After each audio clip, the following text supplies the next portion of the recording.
Documentary তৈরির সাথে যুক্ত আনুষ্ঠানিকভাবে যাত্রা শুরু করেছে নতুন রাজনৈতিক দল জাতীয় নাগরিক পার্টি। শুক্রবার ২৮ ফেব্রুয়ারির সন্ধ্যায় রাজধানীর মানিক মিয়া এভিনিউয়ে দলের আংশিক কমিটি ঘোষণা করেন সদস্য সচিব হিসেবে দায়িত্ব পাওয়া আক্তার হোসেন। ৭১-এর মুক্তিযুদ্ধে যে স্বপ্ন আমরা দেখেছিলাম,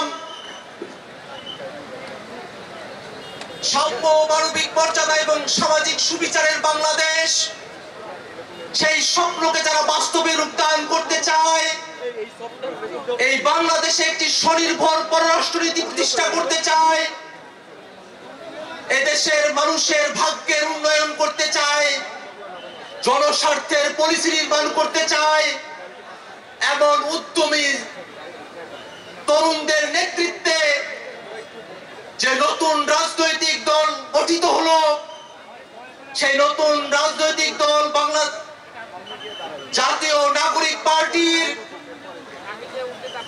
আংশিক অর্গানোগ্রাম এই মুহূর্তে ঘোষণা করছি। আপনারা ইতিমধ্যে জেনেছেন, জাতীয় নাগরিক পার্টির আহ্বায়ক হিসেবে দায়িত্ব পালন করছেন এক দফার ঘোষক নাহিদ ইসলাম। সিনিয়র যুগ্ম আহ্বায়ক হিসেবে দায়িত্ব পালন করছেন সামান্তা শারমিন, আরিফুল ইসলাম আদিব। সদস্য সচিব হিসেবে দায়িত্ব পালন করছি আমি আক্তার হোসেন। সিনিয়র যুগ্ম সদস্য সচিব হিসেবে দায়িত্ব পালন করছেন ডাক্তার তাসনিম জারা, নাহিদা সরোয়ার নিভা।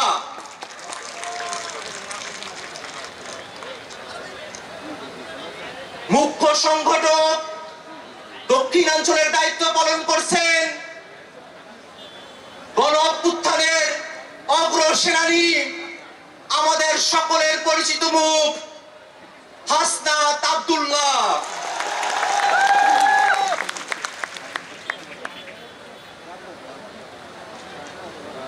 মুখ্য সংগঠক উত্তরাঞ্চলের দায়িত্ব পালন করছেন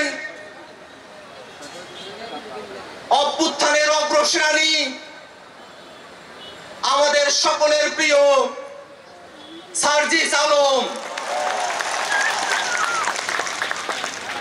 একে একে বক্তব্য দেন দলের অন্যান্য সদস্যরা। আমি আজীবন মহান সৃষ্টিকর্তার শুকরিয়া আদায় করব, শুধুমাত্র এই কারণে যে জুলাই বিপ্লব আমি আমার চোখের সামনে ঘটতে দেখেছি এবং তার কিছু অংশ হলেও আমার হাত দিয়ে আমি অংশ নিতে পেরেছি। আমি আপনাদের সামনে আজকে দাঁড়িয়ে বেশি কিছু বলতে চাই না। আমি অত্যন্ত আবেগে আপ্লুত হয়ে আছি আজকে এই মহান মুহূর্তে। শুধু এটাই বলতে চাই, সামনের বাংলাদেশ হবে ঐক্যের, সামনের বাংলাদেশ হবে প্রশান্তির, সামনের বাংলাদেশ হবে সুস্থতার। রাজনৈতিক সুস্থ প্রতিযোগিতা হোক আমাদের মধ্যে, ভালো কাজের প্রতিযোগিতা হোক। যখনই জাতির প্রশ্ন আসবে তখনই যেন আমরা দলমত নির্বিশেষে জাতীয় ঐক্য সামনে দেখতে পাই। বারবার 1990-এর গণঅভ্যুত্থানের পরে গণতন্ত্রের প্রশ্নে যে মীমাংসা হয়েছিল, সেই মীমাংসাকে উপেক্ষা করে প্রতিটি জাতীয় সংসদ নির্বাচনের আগে এদেশের মানুষ এক দল আরেক দলের মুখোমুখি দাঁড়িয়ে সংঘাতে লিপ্ত হতে বাধ্য হয়েছিল। 2007-8 সালের সেনা শাসনের পরে শেখ হাসিনা ভারতের সাথে এবং তৎকালীন মঈনুদ্দিন আহমেদের সাথে চুক্তি করে একটি পাতানো নির্বাচনের মধ্য দিয়ে বাংলাদেশের ফ্যাসিবাদী শাসন ব্যবস্থার ভিত্তিপ্রস্তর নির্মাণ করে। তারপর থেকে 16টি বছর এই দেশের তরুণরা, এই দেশের বৃদ্ধরা, এই দেশের যুবকরা শেখ হাসিনার নির্যাতনের কষাঘাতে নির্যাতিত হয়েছে। আমরা দেখেছি শেখ হাসিনার হিংসাত্মক মনোভাবের কারণে বেগম জিয়াকে কিভাবে দিনের পর দিন কারাগারে থাকতে হয়েছে। আমরা স্পষ্ট করতে চাই, আমরা একটা সুন্দর বাংলাদেশ গড়তে চাই, যে বাংলাদেশে আমাদের মধ্যে কোনো ধরনের ভেদাভেদ থাকবে না। আমাদের রাজনৈতিক পরমত সহিষ্ণুতা থাকবে, মত প্রকাশের স্বাধীনতা থাকবে, আমাদের দ্বিমত প্রকাশের স্বাধীনতা থাকবে। আমরা একটা সমৃদ্ধ বাংলাদেশ গঠন করার জন্য আমরা আপনাদের কাছে কমিটমেন্ট দিচ্ছি, আমরা প্রতিজ্ঞা করছি। এই প্রতিজ্ঞার সাথে কারা কারা একমত রয়েছেন? ও ইনকিলাব জিন্দাবাদ, ইনকিলাব জিন্দাবাদ। আমরা অভ্যুত্থানের মধ্য দিয়ে একটি রাজনৈতিক দল গঠনের যে চেষ্টা করে যাচ্ছি, যে আকাঙ্ক্ষা ধারণ করে যাচ্ছি, এই আকাঙ্ক্ষার কারণে মূলে আছে এই দেশের মাটির প্রতি আমাদের ওয়াদা, এই দেশের মানুষের প্রতি আমাদের ওয়াদা। এই দেশের মানুষের সালে সালে বছরে বছরে যে স্ট্রাগল রয়েছে, যে সংগ্রাম রয়েছে, এই সংগ্রামকে আমাদের মধ্যে ধারণ করতে হবে। আমরা এমন রাজনীতি করতে চাই যেখানে শুধুমাত্র কোনো ব্যক্তি বা পরিবারের স্বার্থ সংরক্ষিত হবে না, রাজনীতি হবে মানুষের পাশে দাঁড়ানো, জনগণের কথা বলা।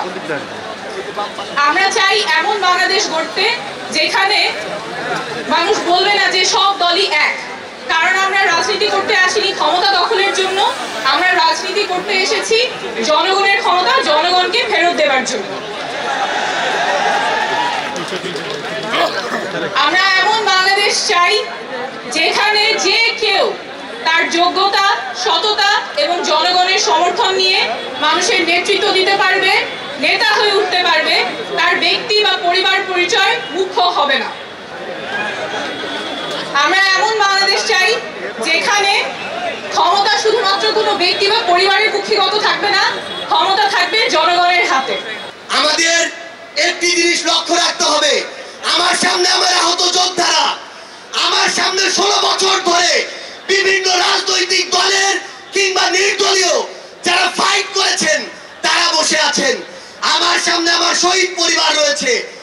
এই প্রত্যেকটি গুম, খুন, বিচার বহির্ভূত হত্যা, এগুলোর বিচার যেন আমরা ঐক্যবদ্ধভাবে করি। এই খুনি হাসিনার বিচার যেন আমরা ঐক্যবদ্ধভাবে করি। একটা জিনিস মনে রাখতে হবে, নিজেদের সামান্য স্বার্থের জন্য যেন কোনো অপরাধী ছাড় না পেয়ে যায়। পরে লিখিত বক্তব্য দেন জাতীয় নাগরিক পার্টির আহ্বায়ক নাহিদ ইসলাম।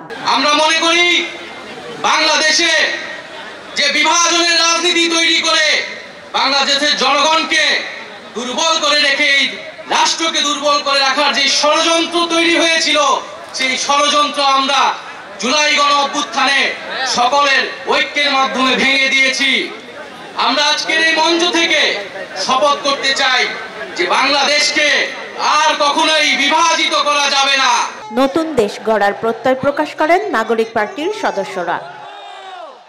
ফারহানা নীলা, সারাবাংলা.net, ঢাকা। ক্ষমতা না জনতা।